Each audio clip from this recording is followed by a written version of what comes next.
নমস্কার, আপনারা দেখছেন news time Bangla. Prime time নিয়ে এই মুহূর্তের সঙ্গে রয়েছে আমি দৃষ্টি। আর শুরুতেই আমরা যেই খবরের দিকে নজর রাখবো, দেশে থেকে দেশ বিরোধী কার্যকলাপ হরিয়ানা থেকে গ্রেফতার করা হয়েছে ভারতীয় ইউটিউবার জ্যোতি মালহোত্রাকে। জ্যোতি মালহোত্রার পেছনে বড় নেটওয়ার্ক।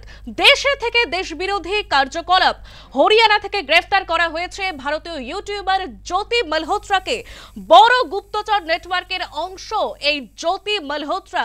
সেই ছবি একেবারে দেখাচ্ছি আপনাদেরকে। আইএসআই আধিকারিক আলী হাসান জ্যোতির চ্যাট প্রকাশ্যে এসেছে। চ্যাটের সাংকেতিক ভাষায় দুজনের কথোপকথন এই মুহূর্তে প্রকাশ্যে এসেছে।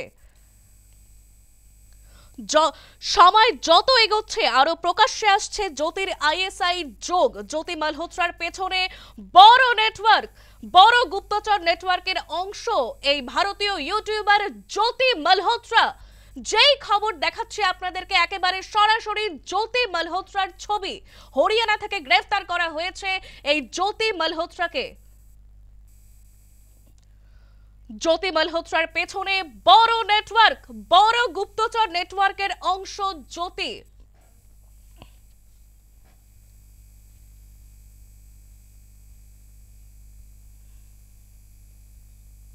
নিউজ রুম থেকে রয়েছে প্রতিনিধি চিন্ময় ভট্টাচার্য। চিন্ময়দা, দেখো, যে বিষয়টি জানতে চাইবো যে সময় যত এগোচ্ছে ততই জ্যোতির আইএসআই যোগ প্রকাশ্যে আসছে। চিন্ময়দা।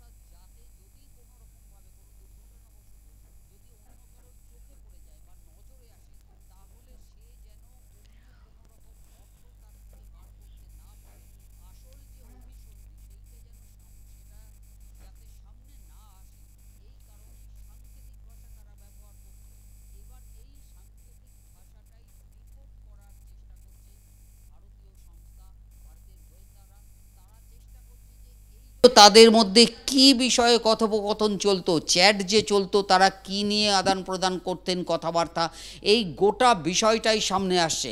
কিন্তু এইটাই স্পষ্ট হয়েছে যে পাকিস্তান গুপ্তচর সংস্থার সঙ্গে জ্যোতির যোগাযোগ ছিল, রীতিমতন ঘনিষ্ঠ যোগাযোগ ছিল।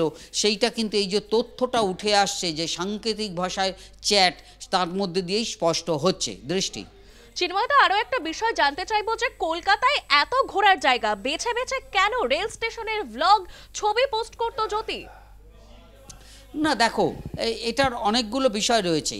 এক নম্বর হচ্ছে যে রেল স্টেশন সবসময় খুবই গুরুত্বপূর্ণ জায়গা। রেল স্টেশনে বহু মানুষ আসেন, সেখানে নাশকতামূলক কাজ করা অত্যন্ত সহজ। এবং রেল স্টেশন জাতীয় এরকম যেখানে জনবহুল এলাকা, সেখানে যদি কোনো রকম নাশকতামূলক কাজ করা হয় তাহলে সেক্ষেত্রে একসঙ্গে অনেক মানুষের ক্ষতির সম্ভাবনা থাকে। এই কারণেই এই জাতীয় যারা নাশকতা সন্ত্রাসবাদীরা, তারা বেছে নেয় জনবহুল স্থান। এবং হতে পারে যে জ্যোতি মালহোত্রার এই সমস্ত ব্লগার, এই সমস্ত রেল স্টেশনে ব্লগ, সেই তার একটা উদ্দেশ্য থাকতে পারে যে ব্লগের নামে যখন ট্রাভেল ব্লগ করছে তখন তার পেছনে গোটা রেল স্টেশনের যে ছবি সেইটাকে সে তুলে ধরছে। সাধারণ মানুষ বা যে ব্লগটা দেখছেন যারা, তারা সাধারণভাবে বুঝতে পারবেন না যে আসল অভিপ্রায় কী আছে। তারা মনে করবেন যে কোনো একটি স্টেশনের ব্লগ দেখানো হচ্ছে, কিন্তু আসলে তার আড়ালে গোটা রেল স্টেশনটাই কিন্তু গুপ্তচরদের সামনে বা সন্ত্রাসবাদীদের সামনে তুলে ধরা সম্ভব ছিল। এটা একটা অভিপ্রায় হতে পারে। দৃষ্টি।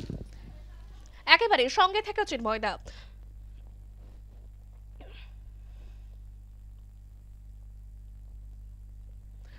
কলকাতায় জ্যোতির সফর সঙ্গী সৌমিত ভট্টাচার্য। কবে কলকাতায় এসেছিল এই জ্যোতি? কোথায় কোথায় গিয়েছিল চিন্ময়দা? গত 2023 থেকে যে খবর উঠে আসছে, অন্তত তিনবার কলকাতায় এসেছিল জ্যোতি মালহোত্রা। প্রত্যেকবারই সে ভ্লগারের কাজ দিয়ে, ইউটিউবারের কাজ নিয়েই সে এসেছিল। এবং এই সময় এই যে কলকাতায় আসা, কলকাতার বিভিন্ন স্থান ঘুরে দেখা, আমরা সে খবর গতকালই করেছি যে বিভিন্ন স্থানে সে গেছিল। এই যে এই গোটা এলাকায়, এমনকি সে খুব জনপ্রিয় একটি বিরিয়ানির দোকানে গিয়ে বিরিয়ানিও খেয়েছিল, এরকম খবরও পাওয়া যাচ্ছে। এই গোটা বিষয়টায় কলকাতার যে তার সফর সঙ্গী ছিল সৌমিত, আসানসোলে থাকে সে। এখন কথা হচ্ছে যে অনেক সময় আমরা সাধারণভাবে যারা ভ্লগের সঙ্গে পরিচিত তারা দেখি যে কোনো একজন ব্লগার, বাইরের ব্লগার এলে তাকে সাহায্য করেন স্থানীয় কোনো ব্লগার, তিনি ঘুরিয়ে দেখান এবং তার মাধ্যমে তিনিও হয়তো থাকেন। কাজেই এক্ষেত্রে সৌমিতের আসল অভিপ্রায় কী ছিল? সৌমিত কি সত্যিকারেই শুধুমাত্র জ্যোতিকে এই কলকাতার বিভিন্ন অংশ, বিভিন্ন এলাকা ঘুরিয়ে দেখার অভিপ্রায় ছিল, নাকি এর আড়ালে সৌমিত এই যে জ্যোতির যে গুপ্তচর বৃত্তির আইএসআইয়ের সঙ্গে যোগাযোগ, এর পেছনে সৌমিতেরও যোগাযোগ ছিল? সৌমিত কি এই চক্রের সঙ্গে জড়িয়ে ছিল? এই গোটা বিষয়টা এখনও স্পষ্ট নয়, পুরোটাই এখনও তদন্ত চলছে। তদন্ত আরও কিছু দূর এগোলে হয়তো এই বিষয়ে আরও স্পষ্ট হয়ে যাবে যে সৌমিত জ্যোতির সঙ্গে যুক্ত ছিল কিনা, চক্রে যুক্ত ছিল কিনা, নাকি সে নেহাতি একজন সাধারণ ব্লগার, সে জ্যোতিকে শুধুমাত্র সাহায্যই করেছিল। সেটা আরও কয়েকদিনের মধ্যেই স্পষ্ট হয়ে যাবে।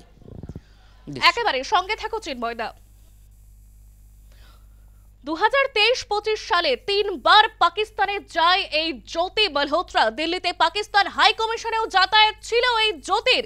2023 সালে দানিশের সঙ্গে পরিচয়, ঠিক এই বিষয়ে জানতে চাইবো যে দানিশের সঙ্গে কিভাবে পরিচয় হলো জ্যোতির, চিন্ময়দা। জ্যোতিকে আমরা দেখেছি যে এই যে পাকিস্তানে যাওয়া, এই পাকিস্তানে যাওয়ার প্রসঙ্গেই তাদের সঙ্গেই পাকিস্তান দানিশ পাক দূতাবাসের কর্মী, তার সঙ্গে পরিচয় হয়। দিল্লিতে ইভেন দূতাবাসের অনুষ্ঠানে তাকে নেমন্তন্নও করা হয়, জ্যোতিকে নেমন্তন্ন করা হয়, জ্যোতি সেই অনুষ্ঠানে গিয়েছিল। এবং এরপর থেকে এই যে জ্যোতির সঙ্গে প্রথম যোগাযোগ, এই যোগাযোগের পর থেকেই কিন্তু তাদের ঘনিষ্ঠতা থাকে। অনেক সময় হয় যে কোনো কারণে ভিসা বা অন্যান্য কাজে হয়তো দূতাবাসের কোনো কর্মী সাহায্য করেন, কিন্তু এরপর দেখা গেছে দানিশের সঙ্গে তার একেবারে ঘনিষ্ঠ যোগাযোগ ছিল এবং তাদের মধ্যে রীতিমতো কথোপকথন চলতো। পাকিস্তানে যে 3 বার যায় সেই বিষয়ে দানিশের সঙ্গে ঘনিষ্ঠ যোগাযোগ ছিল, দানিশ যথেষ্ট সাহায্য করেন। এখন গোটা বিষয়টাই গোয়েন্দাদের নজরে রয়েছে যে দানিশের সঙ্গে যোগাযোগটা শুধুমাত্র পাকিস্তানে যাওয়া, ভিসা পেতে সাহায্য করা, নাকি তাদের এই যে ঘনিষ্ঠতা, এর মাধ্যমে খবরাখবর আদান প্রদান চলতো। চিন্ময়দা, আরো একটা বিষয় জানতে চাইবো যে বাংলাদেশে যাওয়ার প্রস্তুতি নিচ্ছিল এই জ্যোতি, চিকেন স্নেক কি লক্ষ্যে ছিল চিন্ময়দা? একটা সম্ভাবনা হতে পারে, কারণ চিকেন স্নেক আমরা জানি খুবই সংবেদনশীল জায়গা। ভারত পাকিস্তান, ভারত বাংলাদেশ ভুটান এই সীমান্তে ওইখানে একটা সংকীর্ণ একটি অঞ্চল রয়েছে। কাজে ওই জায়গাটায় চিকেন স্নেকে যদি কোথাও কোনো রকম গণ্ডগোল করা যায় তাহলে কিন্তু ভারতকে যথেষ্ট বিপর্যস্ত করে ফেলা যাবে, এই রকম একটা ধারণা ছিল। কাজেই চিকেন স্নেকই তার নজরে ছিল কিনা সেটা সম্ভাবনা রয়েছে, কারণ চিকেন স্নেকে আমরা বারবার দেখেছি যে নানা রকমভাবে চিকেন স্নেকের দখল পেতে চাওয়া, সেখানে গণ্ডগোল করতে চাওয়া, এরকম চেষ্টা চালিয়েছে বিভিন্ন সন্ত্রাসবাদী দল। কাজেই জ্যোতিরও বাংলাদেশ যাওয়া সফরের মাধ্যমে এই চিকেন স্নেককে আলাদা করে গুরুত্ব দেওয়ার উদ্দেশ্য ছিল কিনা সেটাও একটা সম্ভাবনা, সেই সম্ভাবনা খতিয়ে দেখছে গোয়েন্দারা। সঙ্গে থেকে তুমি নজরে জ্যোতির একাধিক ডায়েরি, এই মুহূর্তে প্রকাশ্যে এসেছে জ্যোতির একাধিক ডায়েরির ছত্রে ছত্রে পাক প্রীতির উল্লেখ করা হয়েছে। পাকিস্তান ভ্রমণের ভালো লাগার কথা উল্লেখ রয়েছে এই ডায়েরিতে। ঠিক এই বিষয়ে কি কি উল্লেখ আছে সেই ডায়েরিতে চিন্ময়দা?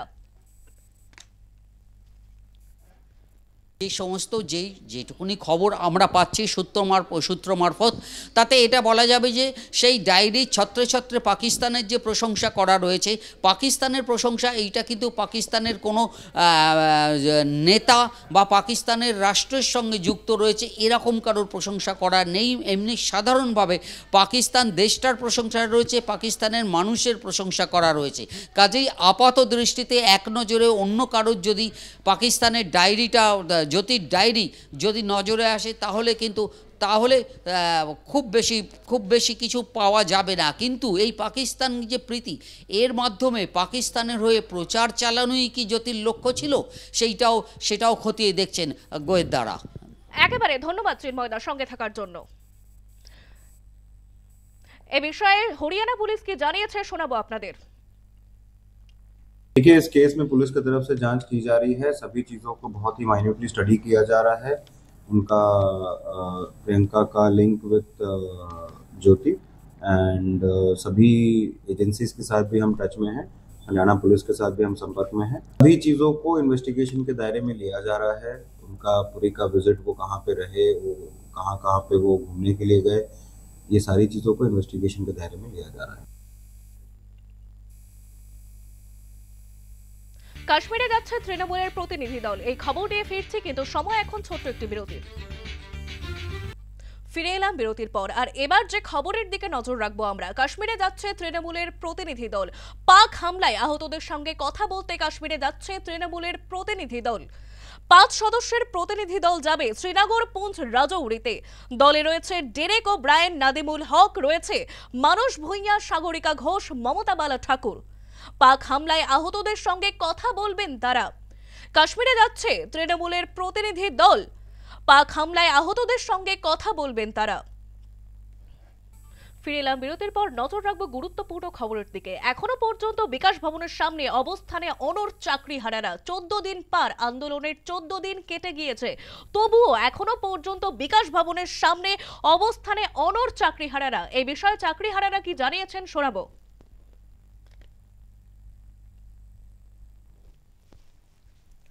আমরা বিকাশ ভবনের সামনেই অবস্থান করছি, তার সাথে বিভিন্ন পদক্ষেপ আমরা গ্রহণ করব। সেগুলো হচ্ছে, আমরা চাইবো যে রাষ্ট্রপতি, প্রধানমন্ত্রী, যারা দেশের সর্বোচ্চ পদে রয়েছেন, তারা আমাদের বিষয়টাতে হস্তক্ষেপ করুন।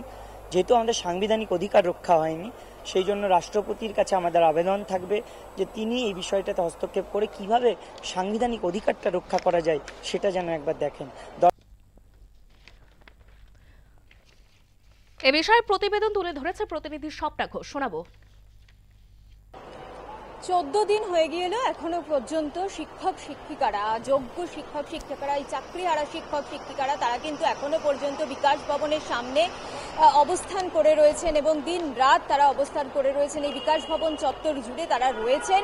আমরা জানি গত বৃহস্পতিবার যেভাবে চাকরিহারা শিক্ষকদের উপর লাঠিচার্জ করা হয়, কিন্তু তারপরেও পুলিশের তরফ থেকে, অর্থাৎ উত্তর বিধাননগর থানার তরফ থেকে এই শিক্ষক শিক্ষিকাদের ওপরেই কিন্তু একাধিক ধারায় মামলা দেওয়া হয়েছে এবং সরকারি সম্পত্তি নষ্ট থেকে শুরু করে পুলিশের কাজে বাধা দান, একাধিক তাদের বিরুদ্ধেই কিন্তু এই ধারায় মামলা দেওয়া হয়েছে। যদিও গতকাল তাদের থানায় হাজিরার কথা ছিল এবং আজও থানায় হাজিরার কথা ছিল, কিন্তু তারা এখনো পর্যন্ত যাননি। তাদের যেটা বক্তব্য, যে এই মুহূর্তে তারা তাদের আইনি পরামর্শ নিচ্ছেন এবং ঠিক সময় হলে তারা যাবেন। আমরা জানি যেভাবে বৃহস্পতিবার দিন আমরা দেখেছি একাধিক শিক্ষক শিক্ষিকা, চাকরিহারা শিক্ষক শিক্ষিকারা, তাদের উপর পুলিশের লাঠিচার্জে তারা আহত হয়েছেন এবং তাদের যেটা মূল দাবি, সেই মূল দাবি থেকে তারা কিন্তু এক চুলও এখনো পর্যন্ত সরতে নারাজ। তারা যেটা বলছেন যে যোগ্য অযোগ্য তালিকা যেমন পৃথক করতে হবে, পাশাপাশি নতুন করে তারা কোনো পরীক্ষায় বসবে না এবং কোনো আলাদা করে কোনো নেতা মন্ত্রী নয়,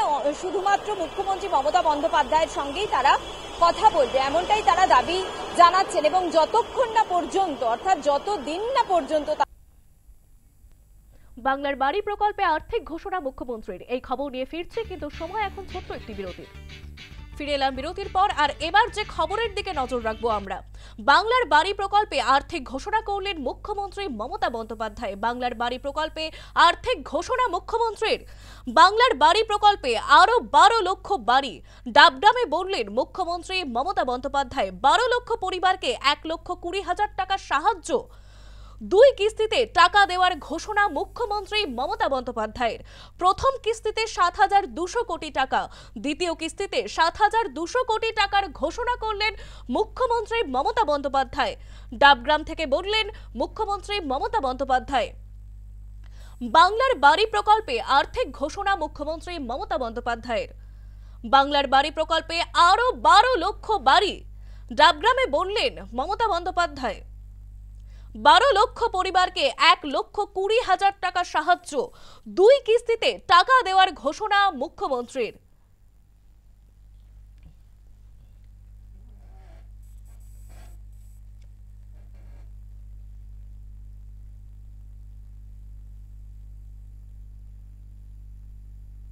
পহেলগাঁও হামলা প্রসঙ্গে সংসদীয় বৈঠক বিদেশ সচিবের, এই খবর নিয়ে ফিরছে, কিন্তু সময় এখন ছোট্ট একটি বিরতির, সঙ্গে থাকুন।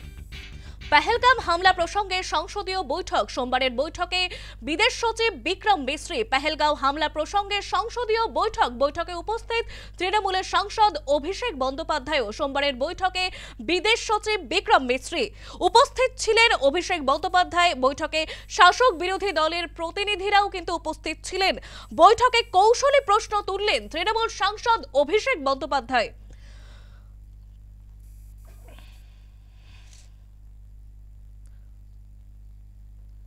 এই বিষয়ে নিউজরুম থেকে রয়েছে প্রতিনিধি চিন্ময় ভট্টাচার্য। চিন্ময়দা, দেখো, যে বিষয়টি জানতে চাইবো, পহেলগাঁও হামলা প্রসঙ্গে সংসদীয় বৈঠকে কিছু কৌশলী প্রশ্ন তুলেছেন অভিষেক বন্দ্যোপাধ্যায়, ঠিক কি জানতে পারা যাচ্ছে এই বিষয়ে?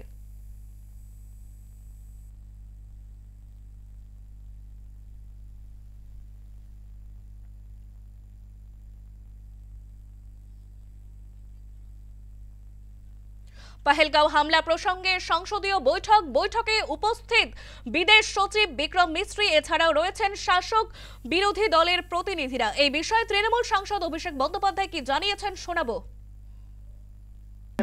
I have said this time and again, and I'm reiterating that when it comes to fighting or combating cross-border terrorism, forget about cross-border terrorism, any kind of terrorism. Number two, protecting or safeguarding the sovereignty and safeguarding the national interest. Our party, All India Trinamool Congress, will stand shoulder to shoulder with the union government when it comes to these three.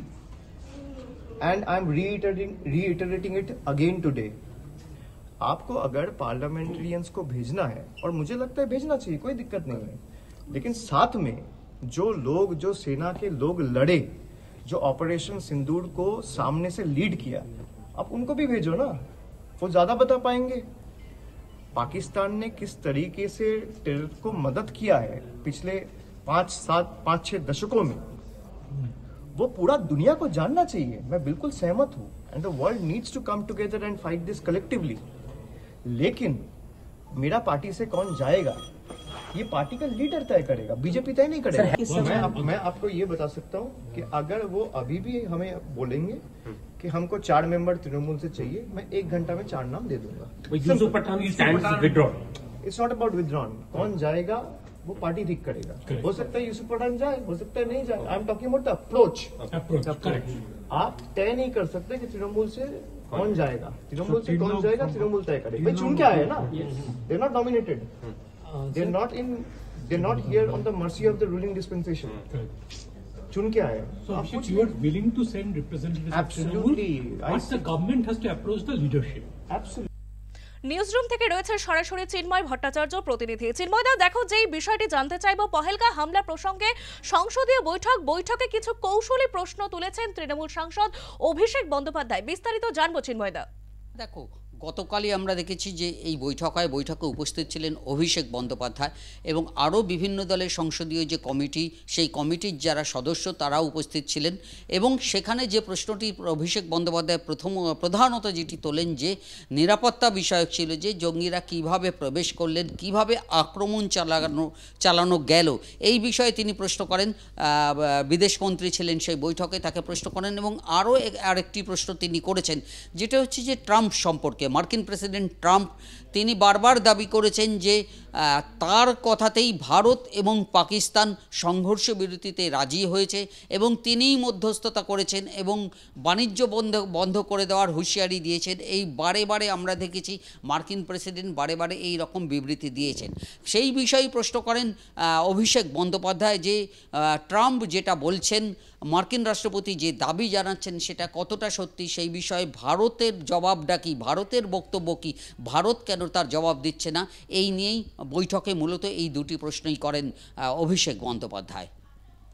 সঙ্গে থেকে চিন্ময়দা, বিশ্বমঞ্চে পাকিস্তানের মুখোশ খুলবে কেন্দ্র, এবার পাঠানের বদলে প্রতিনিধি দলে অভিষেক। পাঠান আউট, এবার ইন হলো অভিষেক বন্দ্যোপাধ্যায়। বিশ্বমঞ্চে পাকিস্তানের মুখোশ খুলবে কেন্দ্র। চিন্ময়দা, এবার পাঠানের বদলে প্রতিনিধি দলে অভিষেক বন্দ্যোপাধ্যায়, ঠিক কি জানা যাচ্ছে, কেন?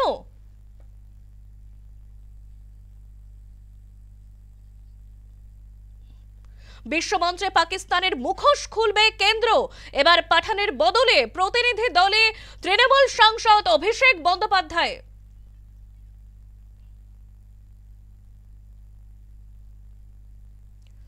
মমতা বন্দ্যোপাধ্যায়কে ফোন কিরেন রিজিজু। সূত্র মারফত জানা যাচ্ছে মমতার অসন্তোষ মেটাতেই ফোন করেছেন।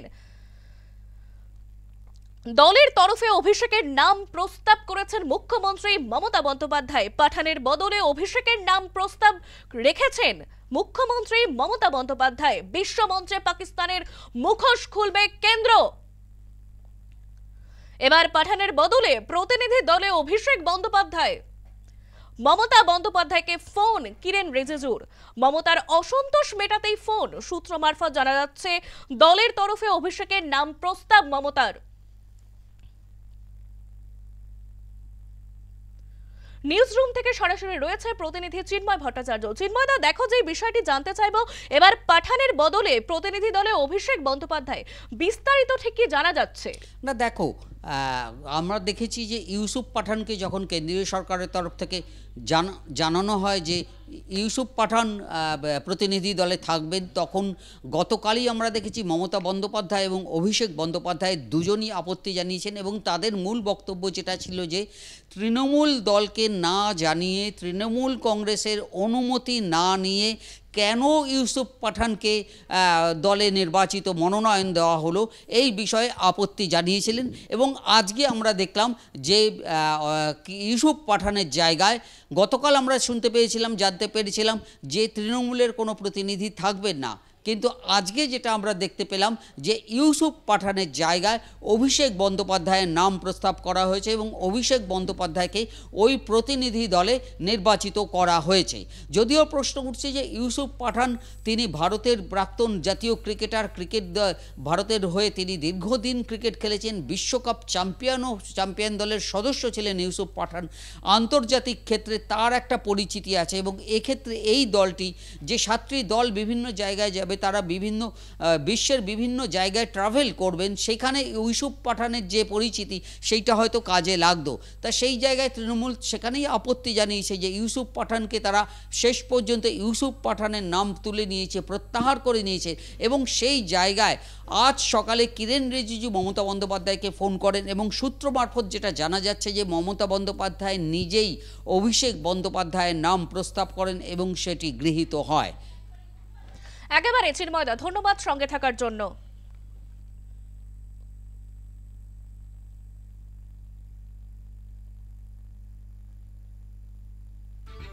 নিয়ম না মানলে সেটা দুর্নীতি নয়, প্রাথমিক চাকরি বাতিলে সওয়াল পর্ষদের, এই বিষয় নিয়ে ফিরছে, কিন্তু সময় এখন ছোট্ট একটি বিরতির।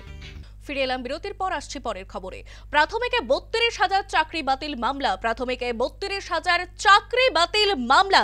নিয়ম না মানলে সেটা দুর্নীতি নয়, প্রমাণ করতে হবে অবৈধ আর্থিক লেনদেন রয়েছে।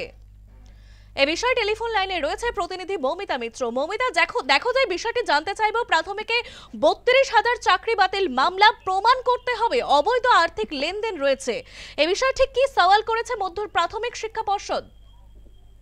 একেবারে দেখো, বিচারপতি তপব্রত চক্রবর্তী এবং বিচারপতি ঋতব্রত কুমার মিশ্রের এজলাসে আজকে কলকাতা হাইকোর্টে এই মামলার শুনানি ছিল। সেখানে দেখা যাচ্ছে যে প্রাথমিক শিক্ষা পর্ষদের তরফ থেকে বলা হচ্ছে যে নিয়োগের ক্ষেত্রে দুর্নীতি হলেও সেই বিষয়টিকে দুর্নীতি বলতে তারা নারাজ।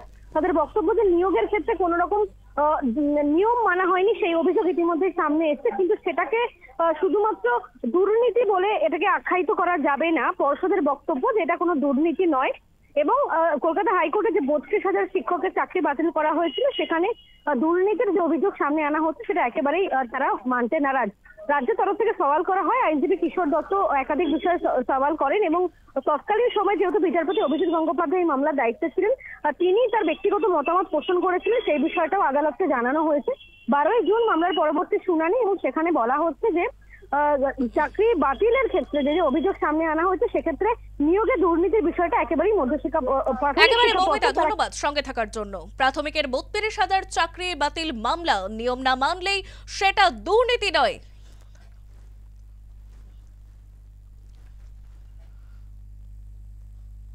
উচ্চ প্রাথমিকে অতিরিক্ত শূন্য পদে নিয়োগের মামলায় অন্তর্বর্তী স্থগিতাদেশ দিল, বহাল রাখলো হাইকোর্ট। এই বিষয় নিয়ে ফিরছি, কিন্তু সময় এখন ছোট্ট একটি বিরতির।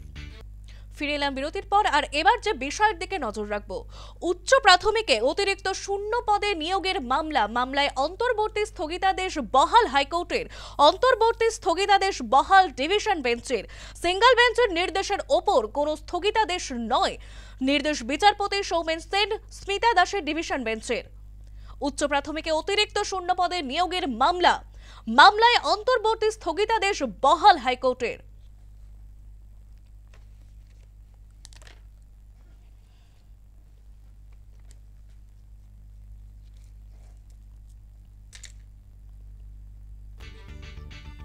প্রাইম টাইম এখনকার মতো এই পর্যন্ত। এই বিরতির পর দেখুন নিউজ এক্সপ্রেস এবং সন্ধ্যা 7টায় তুলিকার সঙ্গে দেখুন বেঙ্গল লাইভ, শুধুমাত্র নিউজ টাইমে।